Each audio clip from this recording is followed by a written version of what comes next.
روزے ولادت سے لے کر سن تمیز تک فرمایا کہ یہ مومن موحد مؤکن اور مسلم ہے. یہ کیسے؟ آپ حضرت سیدنا ابوبکر صدیق کے بارے میں پڑھ لیں, ملفوظات شریف کے اندر اعلیٰ حضرت صاحب رحمۃ اللہ علیہ آپ نے لکھا ہے, اور اسی بات کو اگر سیدنا مولا مرتضیٰ شیر خدا کے بارے میں پڑھ لیں تو نور الابصار کے اندر یہ بات موجود ہے. فرمایا کہ یہ اپنی والدہ کے جب شکموں میں تھے تو فرمایا کہ پیٹ میں ہی ایسی صورت بنا لیتے تھے کہ ماؤں کو بتوں کے سامنے جھکنے ہی نہیں دیتے تھے. اللہ رب العزت نے ان کو یہ کمالات عطا فرمائے ہوئے. کیا کہنے. اور جب آپ دنیا میں جلوہ گری فرماتے ہیں تو اس کے بعد حضرت ابوبکر صدیق رضی اللہ عنہ آپ جب اپنا واقعہ بیان فرماتے ہیں کہ میرے باپ ایک دن مجھے بت کے سامنے لے کے گئے اور کہا کہ یہ خدا ہے تو اس کی عبادت کرو, تو میں نے پہلے تو انکار کیا, لیکن انہوں نے جب زبردستی کہا تو میں نے کہا چلو ٹھیک ہے دیکھتے ہیں پھر کیا کرنا ہے. وہ اپنے بت کے سامنے کھڑے ہو گئے تو میں نے کہا بھی بھوکا ہوں, روٹی کھلا, کپڑے نہیں ہیں وہ مجھے پہنا. تو جب وہ چپ رہا تو میں نے ایک پتھر اٹھایا اور اعلیٰ حضرت نے جو لفظ لکھے قوت صدیقی سے مارا. اعلیٰ حضرت فرماتے قوت صدیقی سے مارا نا, تو کہا کہ اگر خدا ہے تو فمنع نفسک, اپنے آپ کو ہی بچا. پر وہ کیسے بچا سکتا تھا, وہ تو تھا ہی پتھر. تو کہتے ہیں کہ اس کا بیڑا ہی غرق کر دیا صدیق اکبر کی ایک ضرب نے جناب. تو باپ پیچھے بھاگے اور ماں کے پاس, یہ بات لمبی ہے میں کلوز اس لیے کر رہا ہوں مقصد کی بات کی طرف آؤں.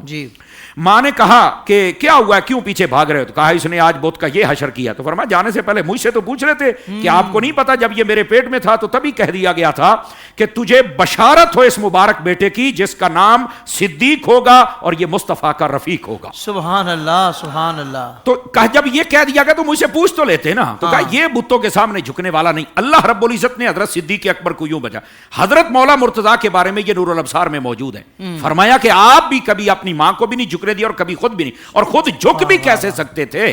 خود جھک یار, جنہوں نے آنکھیں کھول لی تو سب سے پہلے مصطفیٰ کا چہرہ دیکھیں تو وہ کیسے بت کے سامنے جھکیں گے؟ اور پھر آقا کریم علیہ السلام نے اپنی پرورش میں لے لیا, اور صرف 7 سال کی عمر ہے اور ایک قول کے مطابق 10 سال کی عمر ہے. جب آپ کلمہ پڑھ رہے ہیں تو سوچنے کی بات ہے جو ہیں ہی حضور کی گود میں تو وہ کسی بت کے سامنے کیسے جھک سکتا ہے؟ اللہ سبحان. اچھا یہ دوسرا. اور تیسرا مرحلہ وہ اعلان نبوت کا تھا, اور اس کے اندر زیادہ وقت حضرت صدیق اکبر کا تھا, تقریباً 37.5 سال کے قریب آپ کا وقت تھا. لیکن اللہ رب العزت نے آپ کو بچائے رکھا, اسی طرح حضرت مولا مرتضیٰ کو. تو فرمایا جو پہلا اسلام کا حصہ ہے عالم ذریت سے لے کر ولادت تک, اس کو اسلام میثاقی, اعلیٰ حضرت نے یہ لفظ لکھا, وہ اسلام میثاقی ہے. اور فرمایا جو دوسرا پیدائش سے لے کر سن تمیز تک یہ اسلام فطری ہے, فطرتاً بچہ اسلام پہ پیدا ہوتا ہے. اور فرمایا اس کے بعد جو اسلام ہے فرمایا وہ اسلام حقیقی ہے کہ جس کو ساتھ کے اوپر واضح کر دیا گیا ہے. تو کہنے کا مقصد یہ ان کے لیے تو یہ اعلیٰ حضرت صاحب نے لکھا ہے کہ ان کے بارے میں یہ کہنا کہ یہ پہلے سے مسلمان ہیں, یہ ان کی شان کے لائق اور مناسب ہے جملہ. سوشل میڈیا پر اسلام کی صحیح تعلیمات جاننے کے لیے ابھی حافظ سائر قادری کا نیا YouTube channel Islamic digital studio subscribe کر لیں, اور ہاں نوٹیفیکیشن بیل آئیکن کو بھی پریس کر لیں تاکہ ہماری نئی ویڈیوز آپ تک بر وقت پہنچ سکے.